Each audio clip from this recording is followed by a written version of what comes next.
Once upon a time, there was a high class rich man. As he became older, he realized that the suffering of old age was about the same for rich and poor alike. So he gave up his wealth and class position and went into the forest to live as a poor monk. He practiced meditation and developed his mind. He freed himself from unwholesome thoughts and became contented and happy. His peacefulness and friendliness gradually drew 500 followers to his side.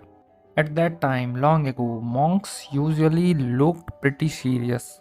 But there was one monk who, even though he was quite dignified, always wore at least a smile. No matter what happened, he never lost his glimmer of inner happiness. And on happy occasion, he had the broadest smile and the warmest laughter of all.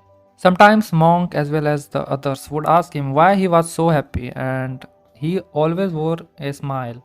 He chuckled and said, "If I told you, you wouldn't believe me, and if you thought I spoke a lie, it would be a dishonor to my master."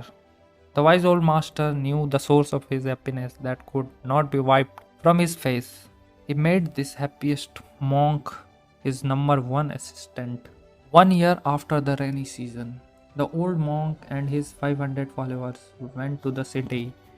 The king permitted them to live in his pleasure garden for the springtime. This king was a good man who took his responsibilities as a ruler seriously. He tried to protect the people from danger and to increase their prosperity and welfare.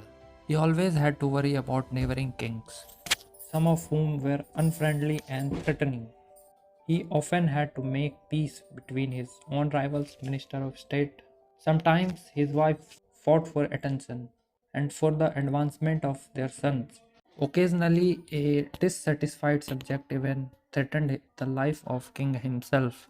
And of course, he had to worry constantly about the finances of the kingdom. In fact, he had so much to worry about that he never had time to be happy. As summer approached, he learned that the monks were preparing to return to the forest. Considering the health and welfare of the old leader, the king went to him and said, "Your Reverence, you are now very old and weak to go back to the forest. Can you send your follower back while you remain here?" The chief monk then called his number one assistant to him and said, "You are now to be the leader of the other monks while you all live in the forest. As I am too old and weak, I will remain here as offered by the king." So the 500 returned to the forest and old one remained. The number one assistant continued practicing meditation in the forest. He gained so much wisdom and peace that he became even happier than before.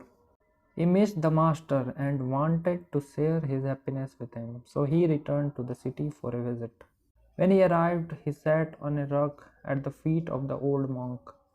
They didn't speak very much, but every so often the number one assistant would say, "What happiness! Oh, what happiness!" Then the king came to visit. He paid his respect to the chief monk. However, the one from the forest just kept saying, "What happiness! Oh, what happiness!" He did not even stop to greet the king and show proper respect.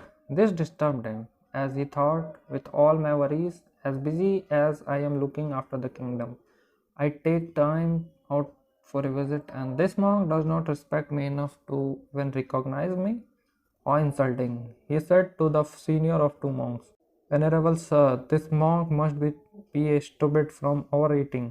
That must be why he is so full of happiness. Does he lie around here so lazy all the time?" The head monk replied, "O king, have patience. I will tell you the source of his happiness. Not many know it. He was once a king, just as rich as mighty as you. Then he was ordained a monk and gave up his kingly life. Now he thinks his old happiness was nothing compared to his present joy.